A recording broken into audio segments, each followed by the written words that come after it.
prove the first law of motion from the second law. First law of motion ಏನು ಹೇಳುತ್ತೆ? To prove for F net force on an object 0 ಇತ್ತು ಅಂತ ಹೇಳಿದ್ರೆ final velocity is equal to initial velocity ಅಂತ ಹೇಳಿ prove ಮಾಡ್ಬೇಕು ನಾವು. there is no change in velocity ಅಂತ ಹೇಳಿದ್ರೆ acceleration is equal to 0. ಇದು ಇಲ್ಲ ಅಂತ ಹೇಳಿದ್ರೆ ಇದು ಎರಡರಲ್ಲಿ ಒಂದು ಪ್ರೂವ್ ಮಾಡಬೇಕು. ಪ್ರೂಫ್ ಹೇಗೆ ಅಂತ ಹೇಳಿದ್ರೆ as per second law of motion we have force is equal to mass into acceleration ಅಲ್ವಾ? ಆದರೆ ಇಲ್ಲಿ ನಮ್ಮ ಫೋರ್ಸ್ 0 ಇದೆ, ಹಾಗಾಗಿ 0 is equal to mass into acceleration ಆಗುತ್ತೆ ಅಲ್ವಾ?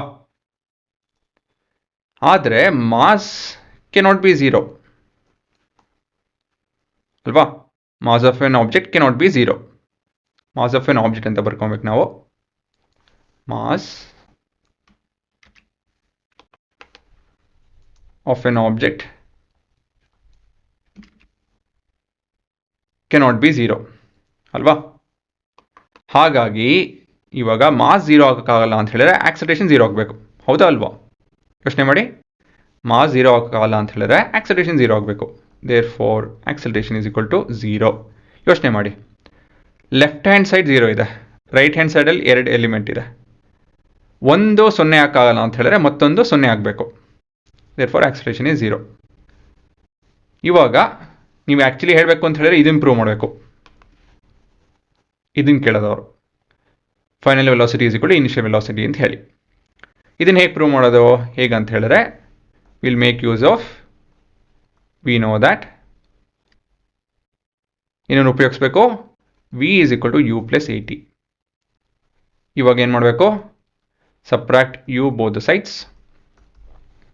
So V minus U is equal to A T divide t both the sides. So acceleration is equal to v minus u by t ಅಲ್ವಾ? ಇದು ನಿಮ್ಗೆ ಗೊತ್ತಿದೆ, T T cut ಆಗುತ್ತಿಲ್ಲಿ, v minus u by t is acceleration. ಇದನ್ನು ನಾವು 1ನಲ್ಲಿ substitute ಮಾಡ್ತೀವಿ ಅಂತ ಹೇಳಿದ್ರೆ ಸಬ್ಸ್ಟಿಟ್ಯೂಟಿಂಗ್ a in 1 ಏನಾಗುತ್ತೆ? v minus u by t would be equal to 0. ಇವಾಗ ಎರಡು ಕಡೆನೂ ಟಿ ಜೊತೆ ಮಲ್ಟಿಪ್ಲೈ ಮಾಡಿ. V minus U will be equal to 0. therefore v is equal to u. hence proved. ಅಷ್ಟೇನೆ ಅಲ್ವಾ? Final velocity is equal to initial velocity when the net force is 0. ಇದೆ ನಿಮ್ಮ first law of inertia.